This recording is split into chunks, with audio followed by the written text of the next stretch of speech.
वाराणसी प्रमंडल में सियासी माहौल गर्म, 3 जिलों की 13 सीटों पर टाइट फाइट। सहरसा, सुपौल और मधेपुरा जिलों की 13 विधानसभा सीटों पर यादव, पचपनिया, दलित और अल्पसंख्यक समुदाय सत्ता का निर्धारण करते हैं। कभी राजद का गढ़ रहे इस क्षेत्र में बाद में जदयू का दबदबा रहा। 2025 में बदलते समीकरणों के बीच सहरसा में 4 सीटों पर मुकाबला रोचक होगा। मधेपुरा में यादव बनाम पचपनिया की स्थिति है और सुपौल में एनडीए का किला मजबूत है। ओसी की राजनीति में गठबंधन का गणित और जातीय समीकरण प्रभावी रहे हैं। प्रमंडल के 3 जिलों में विधानसभा की कुल 13 सीटें हैं और यहाँ यादव, पचपनिया, दलित, पिछड़े और अल्पसंख्यक आदि की गोलबंदी सत्ता का रुख तय करती है। कभी लालू राबड़ी राज में इसे राजद का गढ़ माना जाता था। आगे चलकर शरद यादव और नीतीश कुमार की जोड़ी ने इसे जदयू का किला बना दिया। नीतीश के होने के कारण 2015 में महागठबंधन का पलड़ा भारी रहा तो 2020 में एनडीए का। सुपौल की सभी 5, सहरसा के 4 में से 3 और मधेपुरा की 2 सीटें एनडीए के खाते में आई। राजद को मात्र 3 सीटों पर संतोष करना पड़ा। अब 2025 में बदलते समीकरण के बीच यहाँ की रणनीति।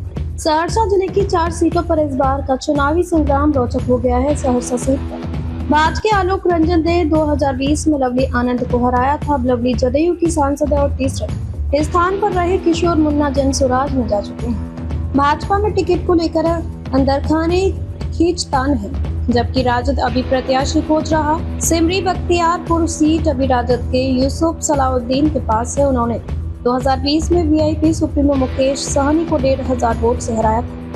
अब मुकेश सहनी महागठबंधन के साथ हैं और एनडीए में इस सीट को लेकर घमासान है। जदयू, लोजपा, हम और भाजपा चारों यहाँ अपने अपने प्रत्याशी आगे बढ़ा रहे हैं। महिषी सीट पर जदयू के गुंजेश शर्मा शाह की नया पिछली बार लोजपा के अब्दुल रज्जान ने हिलाई थी। इस बार की भी उनकी उपस्थिति मुकाबले को तिकोना बना सकती है। सोनवर्षा सुरक्षित पर मंत्री रत्नेश सादा मजबूत हैं, लेकिन यहाँ पासवान वोट का जुखाव समीकरण पलट सकता है।